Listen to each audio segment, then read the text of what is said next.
प्यारे बच्चों, ये मॉडल एक्टिविटी टास्क 4 है जो कि अक्टूबर महीना 2021 का क्लास 10 का ज्योग्राफी का एक्टिविटी टास्क है। इस एक्टिविटी टास्क को ध्यान से देखिए जिसको मैं समझाने का प्रयास कर रहा हूँ।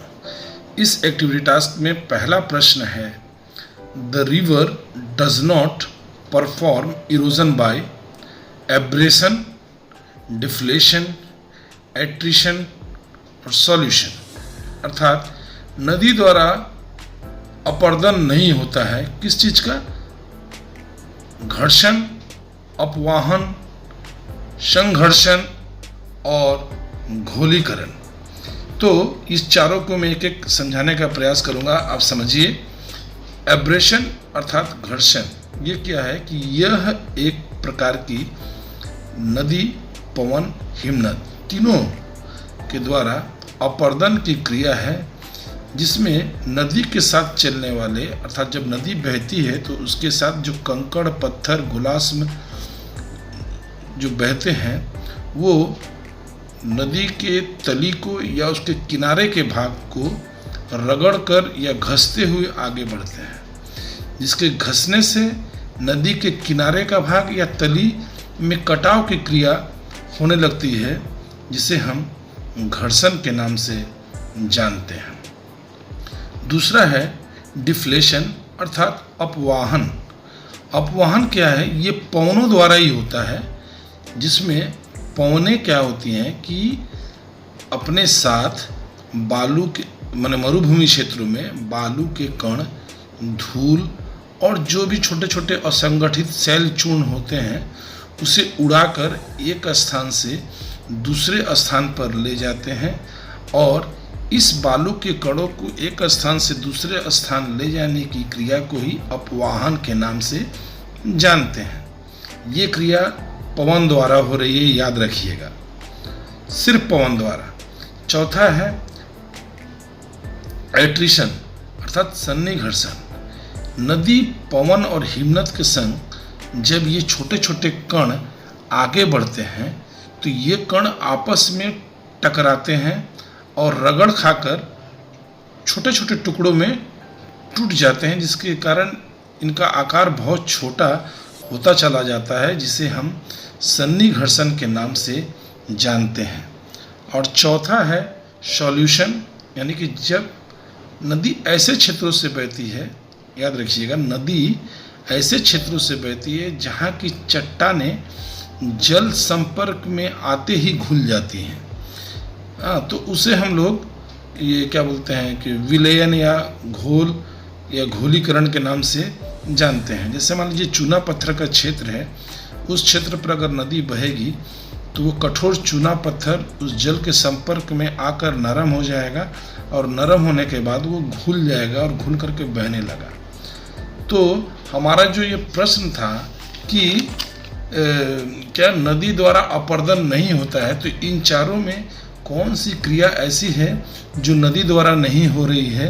आशा करता हूं कि आप लोग समझ गए हैं, और नहीं समझे हैं तो वीडियो को फिर से रिपीट कीजिए, समझ जाएंगे। हमारा अगला प्रश्न है 1.2, the dry river bed of desert is known as playa, hamada, oasis, wadi. अर्थात मरुस्थल की शुष्क नदी का तल कहलाती है क्या? प्लाया, बजाडा, मरुद्यान और वादी। तो एक बात आप लोग जान लीजिए कि मरुस्थलीय क्षेत्रों पर नदियां प्राय सूख जाती हैं और कहीं कहीं पर जल थोड़ा बहुत इकट्ठा रहता है। तो हम एक एक करके चारों को समझा रहे हैं, समझने का प्रयास कीजिएगा। प्लाया क्या है कि मरुद्यान के बीच में, जहाँ पर चारों ओर ऊंचा भाग है और बीच का भाग अगर गहरा है, तो जब मरुस्थलों पर वर्षा होती है कभी काल, तो वो जल जो है बहकर आकर के ये बीच में, ये आप चित्र में भी देख रहे होंगे, बीच में एक कटोरी की आकृति में आकर के वहाँ पर सारे के सारे जल जो है इकट्ठा हो जाते हैं, जिसे हम लोग प्लाया के नाम से जानते हैं। यानी कि अर्ध शुष्क क्षेत्रों में अपवाह वाली बेसिन का निचला मध्य भाग में वर्षा का जल एकत्र होने से जो झील बनती है उसे हम प्लया कहते हैं। और ये झील याद रखिएगा कि अस्थायी नहीं होती है, क्योंकि गर्मियों में ये सूख जाती है और इसका जल जो है कहीं निकल नहीं पाता है, और बाष्पीकरण, क्योंकि तापमान अधिक है तो बाष्पीकरण की क्रिया अधिक होती है, तो इसलिए इसका जल बहुत खारा हो जाता है। बी है हमादा।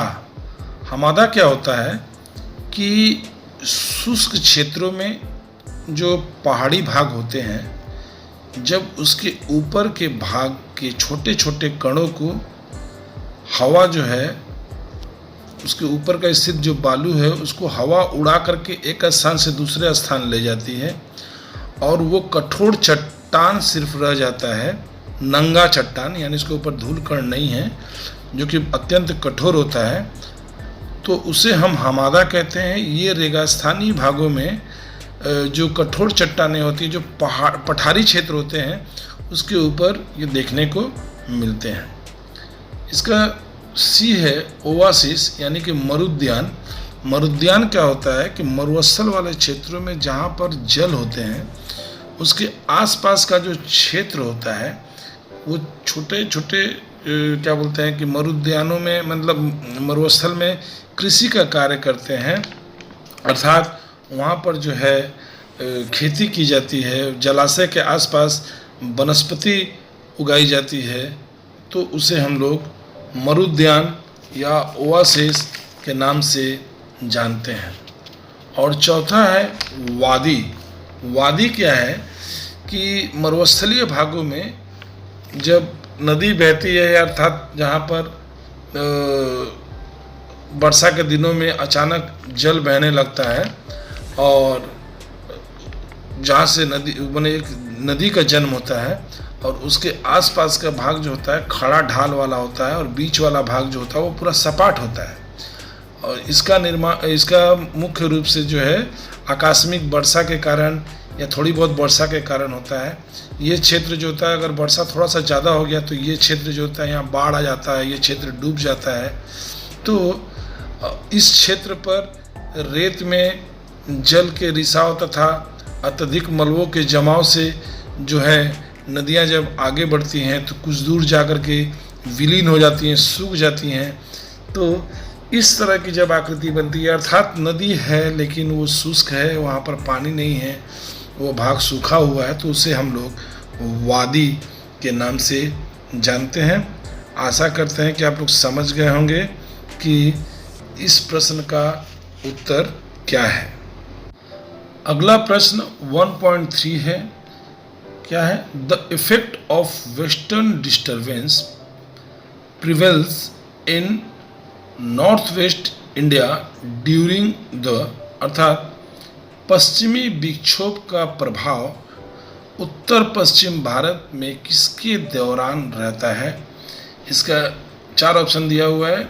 विंटर सीजन यानी कि शीत मौसम, समर सीजन यानी कि ग्रीष्म का मौसम अर्थात ग्रीष्म ऋतु, रेनी सीजन अर्थात वर्षा ऋतु, और चौथा है ऑटोमन सीजन अर्थात शरद ऋतु।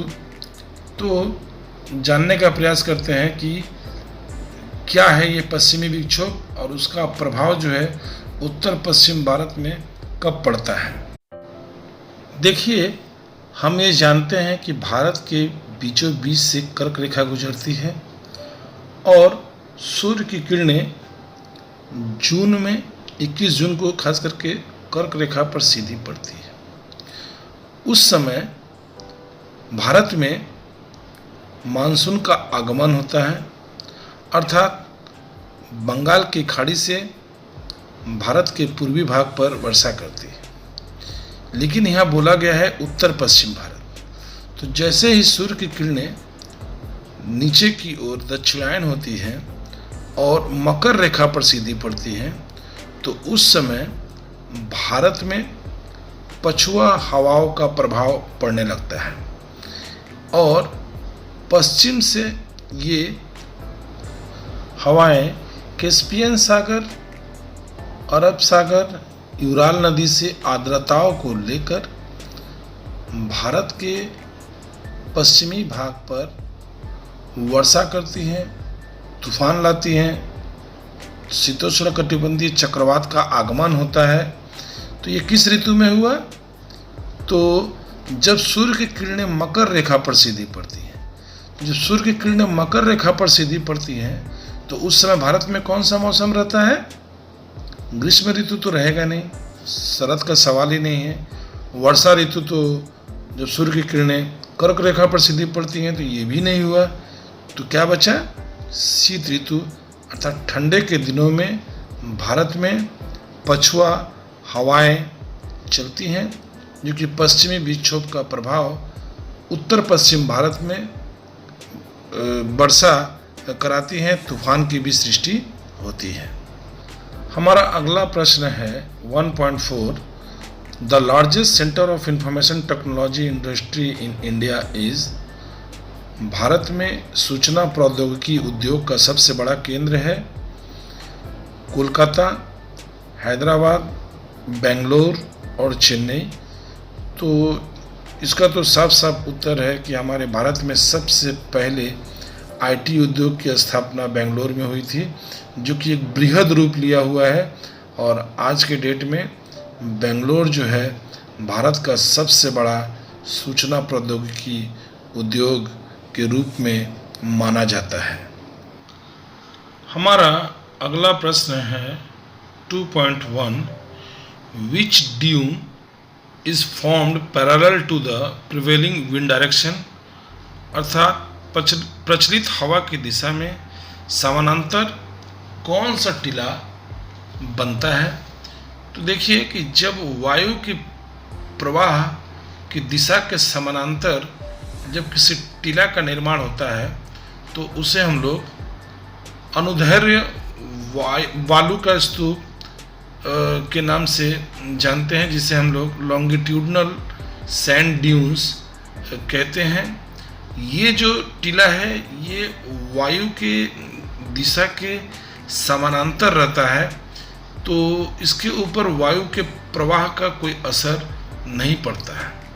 इसे सीफ के नाम से भी जानते हैं, जो कि एक अरबी भाषा है जिसका मतलब होता है तलवार। यानी कि हवाएं आगे बढ़ जाती हैं और हवाओं के बीच में एक ऊंचा टीला, पतला लंबा काफ़ी दूर तक, जिसकी क्या बोलते हैं कि जो कि कई कई किलोमीटर तक लंबा होता है। ऊंचाई भी इसकी जो है करीब करीब 40 से 70 मीटर के आसपास होती है। इन टीलाओं पर हवा का प्रभाव नहीं पड़ता है, अर्थात ये प्राय स्थिर रहते हैं। इसलिए इसे हम लोग निष्क्रिय स्तूप के नाम से भी जानते हैं, जो कि मुख्य रूप से सहारा में, ऑस्ट्रेलिया के मरुस्थलीय क्षेत्रों पर यह टीले देखने को मिलते हैं। तो इसका आंसर होगा अनुदैर्ध्य बालू का स्तूप, जिसे इंग्लिश में लॉन्गिट्यूडनल सैंड ड्यून कहते हैं। सीफ के नाम से भी हम लोग जानते हैं, अब सीफ भी इसे कह सकते हैं। अगला प्रश्न है right the name of the landforms developed by the plucking of A glacier, अर्थात हिम नदी द्वारा तोड़कर बनाने वाली स्थलाकृति का नाम लिखिए। तो देखिए इसका मतलब ये हो गया कि हिमनद जो है अपर्दन की क्रिया द्वारा जो स्थलाकृति बना रही है वो सब स्थलाकृति इसके अंदर आ जाएगा। तो आप लोग पढ़े ही हैं कि हिम द्वारा अपर्दनात्मक स्थलाकृति, जैसे कि हिमगह्वर जिसे हम लोग सिरकस के नाम से जानते हैं, गिरी सिंह या पिरामिड चोटी जिसे हम लोग हॉर्न या पिरामिडल पिक के नाम से जानते हैं, यू आकार की घाटी यू शेप्ड वैली भी है, जो कि कटाव के क्रियादार यानी तोड़कर, यानी कि आसपास के भागों को तोड़ करके बनती है। लटकती हुई घाटी हैंगिंग वैली, इसमें भी जो है हिमनद जो है नीचे के भागों को तोड़ करके आगे बढ़ जाती है। उसके बाद है मेसशिला या रॉस मुटाने, तो ये भी जो है नदी जो है हिम नदी जो है वो सरक करके तली वाले भाग को घस करके तोड़ करके उसे एकदम सपाट कर देती है, पतला कर देती है, तो वो भी इसके अंतर्गत आएगा। फ्योर्ड भी है जो कि एक यू आकार की घाटी है जो कि हिम क्षेत्र से लेकर के सागर तक बहते हुए जाती है, बनाते हुए जाती है, जिससे कि वो पूरा का पूरा यू आकार की घाटी रहती है, जिसमें हिमनद जो है अपने किनारे को और तली के भाग को काट करके तोड़ करके एक यू आकार की घाटी का निर्माण करती है। तो ये सारी हैं, आप कम से कम 2 या 3 तो आप लोग लिख दीजिएगा तो हो जाएगा। हमारा अगला प्रश्न है 2.3, site an example of block mountain of peninsula India, यानी कि प्रायद्वीपीय भारत के ब्लॉक पर्वत का एक उदाहरण दीजिए। तो भारत के पश्चिम में सतपुड़ा और विंध्य पर्वत एक ऐसे पर्वत हैं जो कि भूगर्भिक हलचलों के कारण ये भाग उठ गए हैं, अर्थात ये ब्लॉक पर्वत हैं। हमारा अगला प्रश्न है 2.4, which type of soil in India is ideal for cotton cultivation, अर्थात भारत में कपास की खेती के लिए किस प्रकार की मिट्टी आदर्श है। तो याद रखिएगा कि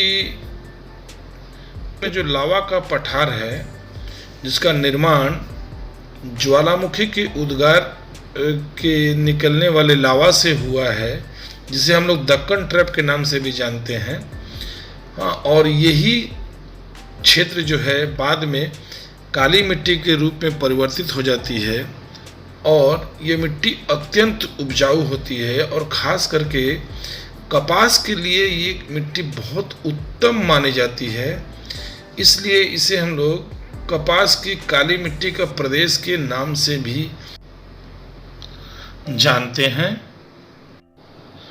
हमारा अगला प्रश्न है 3.1, mention 2 objects of multipurpose river valley project, अर्थात बहुउद्देशीय नदी घाटी परियोजना के 2 उद्देश्यों को लिखो।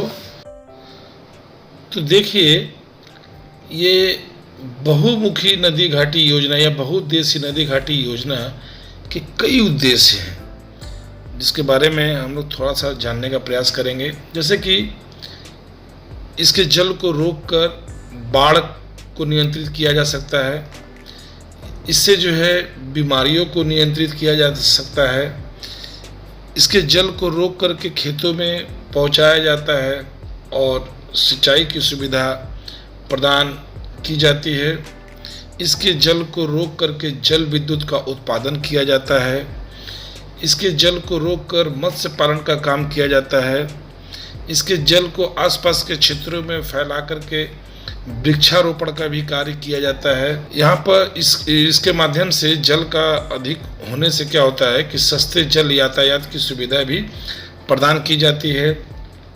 ग्रामों एवं नगरों में पीने के लिए पानी जो है पहुँचाया जाता है, ताकि ग्रामों एवं नगरों के लोग इसकी सहायता से जल और प्रकाश दोनों ही प्राप्त कर सकें।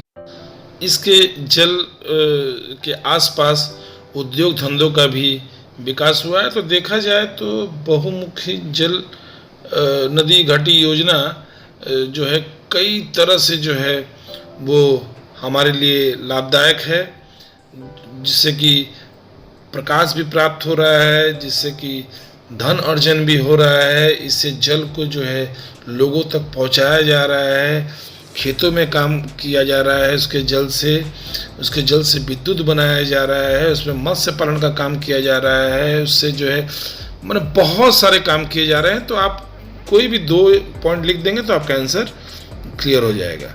आगे बढ़ते हैं। हमारा अगला प्रश्न है 3.2, write any 2 measures that are to be taken to solve the problem of Indian agriculture, अर्थात भारतीय कृषि की समस्याओं के समाधान के लिए किए जाने वाले कोई 2 उपाय लिखिए।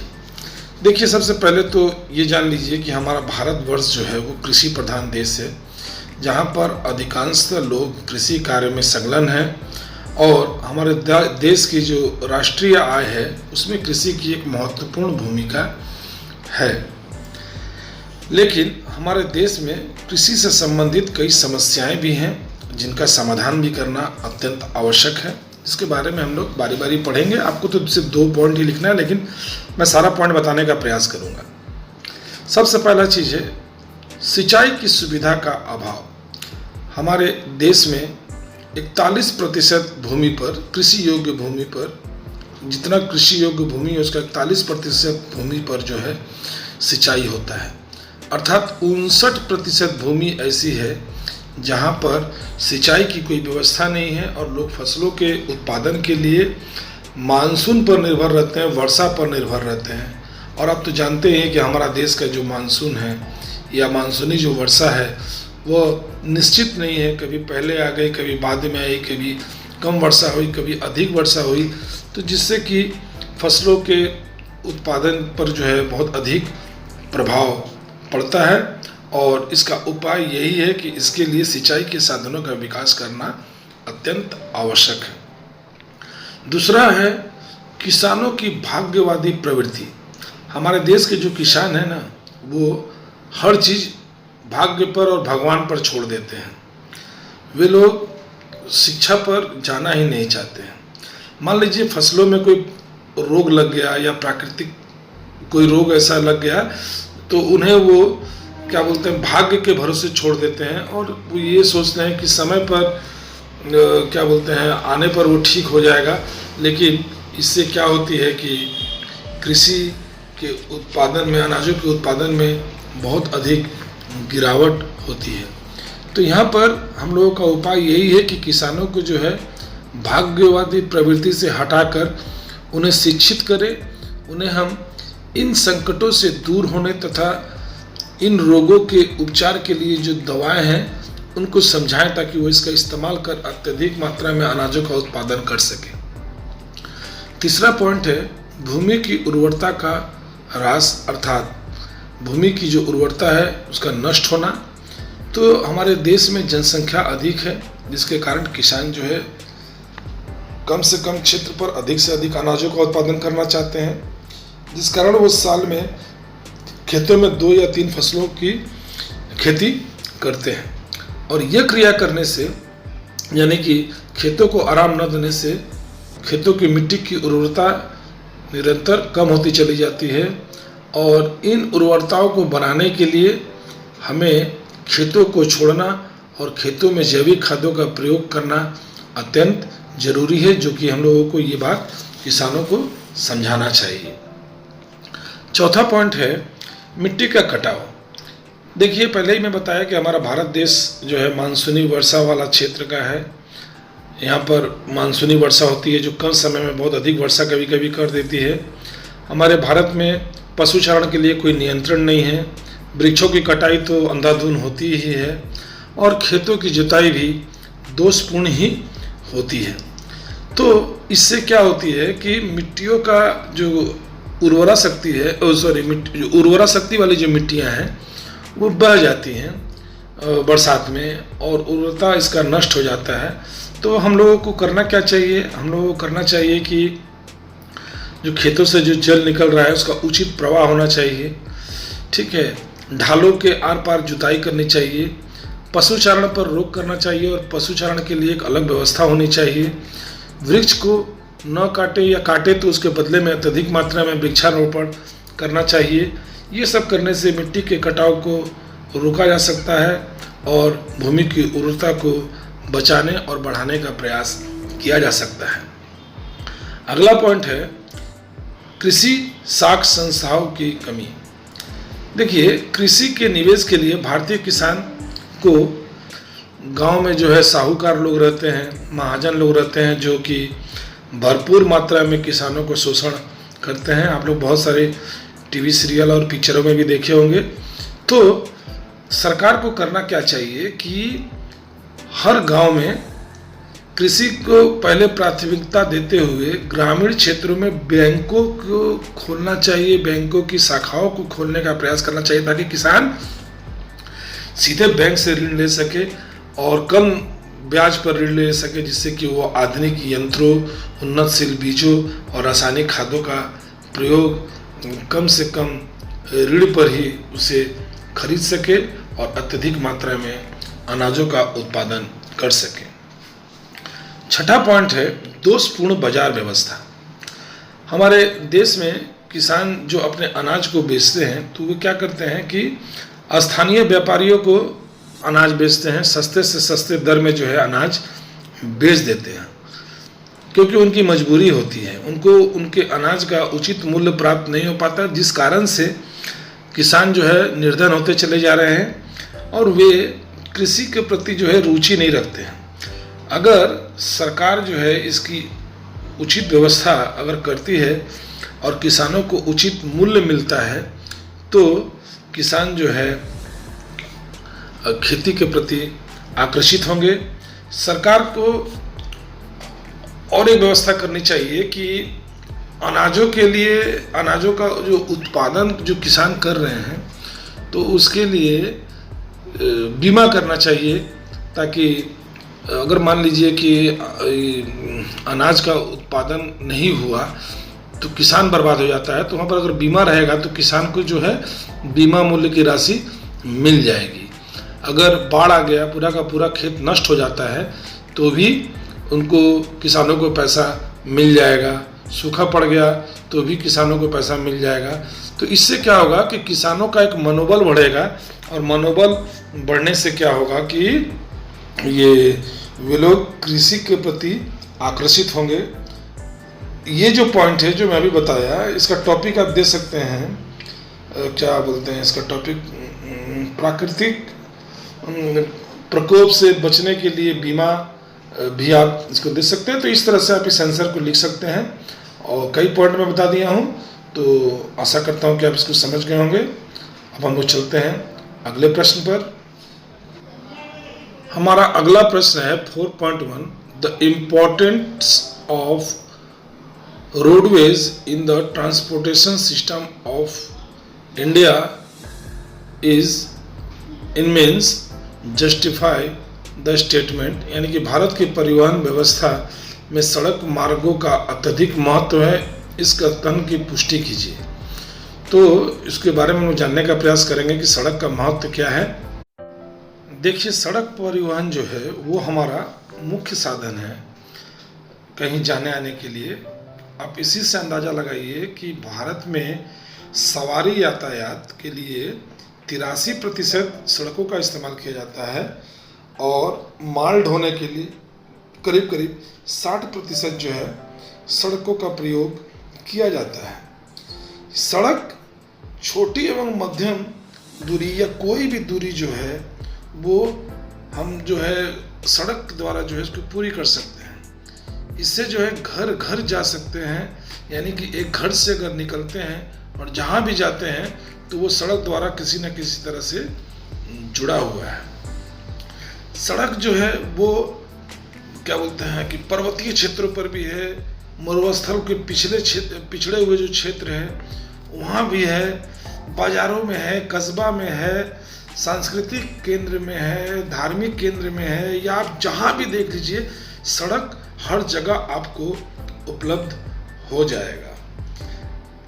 क्या बोलते हैं, सैनिकों के लिए, पुलिस बल के लिए, किसी को भी एक स्थान से दूसरे स्थान जाना है, एक राज्य से दूसरे राज्य जाना है, एक देश से दूसरे देश जाना है, तो सड़क सबको जोड़ता है।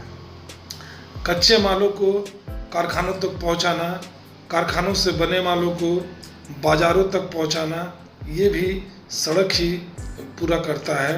और सड़क जो है बहुत सारी बेरोजगारियों को समाप्त करता है, क्योंकि सड़क जो है, सड़क के लिए एक स्थान से दूसरे स्थान जाने के लिए वाहनों की जरूरत पड़ती है, छोटा से लेकर के बड़ा से बड़ा, चाहे वो रिक्शा लीजिए, चाहे ऑटो रिक्शा लीजिए, चाहे टोटो लीजिए, चाहे टैक्सी लीजिए, चाहे बस लीजिए, चाहे क्या बोलते हैं कि ट्रक लीजिए।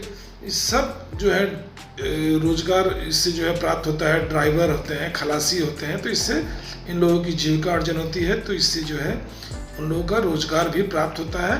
तो सड़क जो है हमारे लिए बहुत बहुत महत्व रखता है। हमारा अगला प्रश्न है 5.1, विस्तृत पूर्वक इसको लिखना है। Describe the physical factor responsible for the variation of population distribution in India. Bharat में जनसंख्या वितरण की भिन्नता के लिए उत्तरदायी भौतिक कारणों का वर्णन कीजिए। तो भारत में जो जनसंख्या का वितरण है, जनसंख्या का घनत्व है, वो कहाँ कैसे है, कहीं अधिक है कहीं कम है, तो कारण क्या है? तो सबसे पहला कारण है धरातल की बनावट। देखिए, पहाड़ी क्षेत्रों पर जनसंख्या कम होगी मैदानी क्षेत्रों की तुलना में, क्योंकि पहाड़ों पर कृषि की सुविधा नहीं है, जबकि मैदानों पर हम कृषि करते हैं। पहाड़ों पर सड़क की सुविधा नहीं है, पानी की सुविधा नहीं है, लेकिन मैदानों पर हमको जो है मानो कि हर मूलभूत आवश्यकता की सुविधा जो है वो सब मिल जाती है। और यही कारण है कि पहाड़ों पर जनसंख्या कम है, मैदानों पर जनसंख्या अधिक है। और आप लोग भी मैदानों पर ही रहना पसंद करेंगे, क्योंकि आप लोगों को हर चीज़ जो है मैदानी क्षेत्रों पर आसानी से मिल जाते हैं। देखिए, दूसरा पॉइंट है वर्षा की मात्रा। देखिए, सामान्य से अधिक वर्षा वाले क्षेत्र पर जो है जनसंख्या घने होते हैं। क्यों? क्योंकि वहाँ पर जो है कृषि के लिए जल जो है हमें आसानी से मिल जाती है। लेकिन जहाँ पर वर्षा कम है, बहुत कम है, या फिर वर्षा बहुत अधिक है, जैसे कि हमारा राजस्थान जहाँ वर्षा बहुत कम है, या फिर आप हमारे चेरापूंजी में चले जाइए, वर्षा इतना अधिक है, तो वहाँ पर मनुष्य रहना पसंद नहीं करते हैं। क्योंकि अत्यधिक जहाँ वर्षा हो रही है, बहुत ज़्यादा वर्षा हो रही है, तो वहाँ की जलवायु जो है अस्वस्थकर जलवायु होगी, क्योंकि वहाँ पर सघन वन पाए जाएंगे। और मरुभूमि क्षेत्र जहाँ जल एकदम कम है, तो वहाँ वनस्पति नहीं होगी, तो वहाँ धूल भरी आंधियाँ चलेंगी, तो वहाँ भी जनसंख्या कम होगा। नेक्स्ट पॉइंट है तापमान। देखिए, जहाँ पर बहुत अधिक गर्मी है या फिर बहुत अधिक ठंडा है, वहाँ भी लोग रहना पसंद नहीं करते हैं। जैसे मान लीजिए कि राजस्थान में बहुत अधिक गर्मी और हिमालय में बहुत अधिक ठंडा, तो वहाँ भी लोग पसंद नहीं करते हैं। लोग ऐसे जगहों पर रहना पसंद करते हैं जहाँ पर तापमान सामान्य हो, कि आदमी जो है वहाँ पर आराम से रह सके। अब आते हैं अगला पॉइंट, भूमि की उर्वरा शक्ति।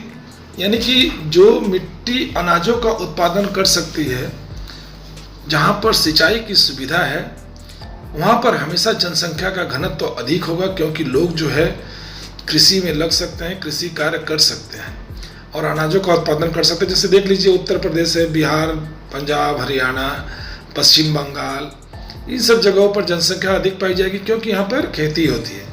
लेकिन अगर आप राजस्थान चल जाइए, जहाँ वर्षा बहुत कम है, खेती ही नहीं होती है, तो जनसंख्या कहाँ से अधिक होगा। मेघालय में चल जाइए, चेरापूंजी के पास इतना अधिक वर्षा है कि लोग वहाँ रहना पसंद नहीं करते हैं, इसलिए वहाँ पर जनसंख्या का घनत्व तो कम है। तो और है खनिजों की प्राप्ति। जहाँ पर खनिज अधिक है, वहाँ पर लोग जो है रहते हैं, क्योंकि वहाँ पर रोजगार मिलता है, उद्योग धंधों की स्थापनाएं होती हैं, तो वहाँ पर लोग रहना पसंद करते हैं। यानी कि कुल मिलाकर देखा जाए कि मनुष्य की सुविधाएं जहाँ पर अधिक है, वहाँ पर जनसंख्या का घनत्व तो अधिक होता है, और जहाँ पर मनुष्य की सुविधाएं कम है, उन्हें परेशानियाँ अधिक हैं, चाहे वो प्राकृतिक हो चाहे वो आर्थिक हो, तो वहाँ पर मनुष्य रहना पसंद नहीं करते और वहाँ पर जनसंख्या का घनत्व तो कम हो जाता है। और यही कारण है कि मैदानी क्षेत्रों पर लोग बहुत अधिक रहते हैं, जनसंख्या का घनत्व अधिक रहता है, क्योंकि मनुष्य को हर चीज़ वहाँ आसानी से मिल जाता है। सड़क आसानी से मिल गया, बनाना आसान, इस्तेमाल करना आसान। नदियाँ मैदानी क्षेत्रों पर स्थिर रहती हैं, तो जल यातायात भी हो जाता है। ये क्या बोलते हैं, कम गहराई पर कुआं से पानी निकाला जाता है, बोरवेल जो है वहाँ पर कम गहराई में ही पानी जल प्राप्त हो जाता है। कृषि का कार्य जो है मैदानी क्षेत्रों पर अधिक होता है। अधिकांश उद्योगों की स्थापनाएं भी जो है नदियों के किनारे ही होती है, ताकि बने हुए मालों को नदियों मार्गों से समुद्र तक जो है पहुंचाया जा सके, या फिर कच्चे मालों को जो है कारखानों तक पहुंचाया जा सके। तो ये सब फैक्टर है, ये सब कारण है कि जनसंख्या का घनत्व कहाँ अधिक और कहाँ पर कम होगा। तो आशा करते हैं कि आप समझ गए हैं, और ये पूरा का पूरा एक्टिविटी टास्क भी जो है आप अच्छी तरह से समझ गए हैं। तो उम्मीद करते हैं कि अब आप लोगों को कोई परेशानी नहीं होगी और इस एक्टिविटी टास्क को आप लोग अच्छी तरह से पूरा करेंगे।